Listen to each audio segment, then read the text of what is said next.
انا مش احسن حد يتكلم في التعليم والكلام ده، كلها عارفه ان انا جايب 52%. الله يرحمه يا رب، نترحم عليه. المدرس بتاعي اسمه عم الشاذلي، اقسم بالله انا كنت بترعب منه رعب لدرجه ان انا لو شفته في الشارع انا ممكن اخد بعضي واطلع. واخدني من اول ابتدائي واعدادي لحد ما سبته في الثانوي. المهم ان المدرس ده جه عليه وقت من الاوقات نظره ضعف. هو ساكن فوقيه على طول، هو بيصلي الفرض بفرضه في الجامع. بسبب اللي هو عمله معايا طول عمره، لما خد باله ان انا بنزل اصلي الفجر قال لي طب يعني انا ماليش خير عليك ان انت تستناني؟ عايز تلعبها خالصه لوحدك وتخش الجنه وانا نفعتك في الدنيا؟ بقيت استناه كل يوم، انادي عليه اخده من ايده واروح اوصله لحد الجامع ونرجع انا وهو. بسبب دعاويه يمكن ربنا ساترها معايا لحد دلوقتي، ودعوه ابويا وامي الحمد لله. ليه انا بقول لك الكلام دوت؟ لان انا دلوقتي شايل له الكلام ده، ليه فضل عليا. المدرسين بقى بتوع اليومين دول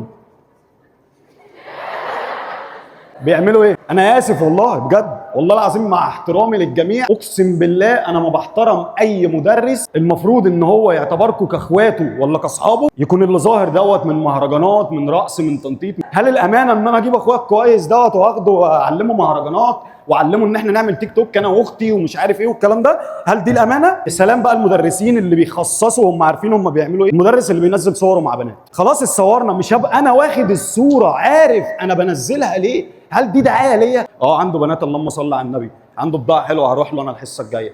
طب ازاي؟ عايز احذركم من حاجه بسيطه، اي حد هيقول انا دي صاحبتي بس من غير اي مشاعر تانية راجل كذاب. اي واحده هتقول ده صاحبي بس من غير اي مشاعر تانية هي كذابه. ما تستنزفوش مشاعركم، وعزه وجلاله الله انت دلوقتي واقف في ثانوي عام ودي الكليه. الخطوه اللي انت هتاخدها في الحرام وعزه وجلاله الله هتتخصم منك في الحلال. عايز تتجوز وترتاح في حياتك، راعي ربنا في اللي جاي. عايز مراتك دي تعيشك العيشه اللي انت بتشوفها على النت ومنبهر بيها، اتقي الله في الخطوه اللي انت هتاخدها دي. عايزه جوزك يتقي الله فيكي وما يبصش بره وما يخونكيش وما تفضليش تكتبي بوستات وتنزل صورته على صفحه وزاره الداخليه، اتقوا الله في بعض.